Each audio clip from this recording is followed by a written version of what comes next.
Hi, I'm Mark Tross. This is the New Mexico Minute. Today we're talking about you can't keep a good man down.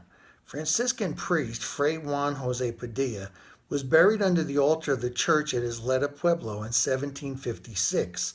And even though the priest who was with him when he died concluded his entry of the death into the records with the words Requiescat in pace, rest in peace, Fray Padilla has done very little resting.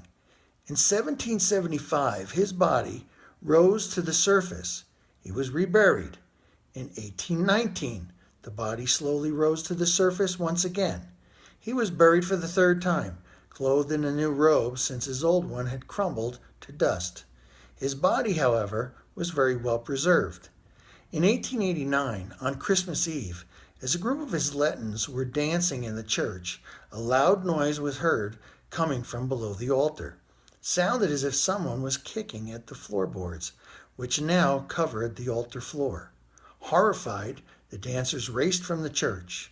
Later, when some of the men returned to see what had happened, they found no body. Even when Fray Padilla isn't rising up out of the ground, he's being dug up.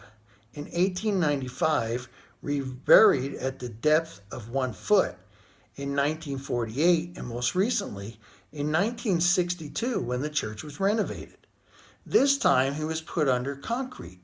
Even though his appearances may have been due to a rise in the water table during wet years, this scientific explanation has not convinced those who believe he comes in search of sinners, and so, whether we've seen the last of Fray Padilla remains to be seen.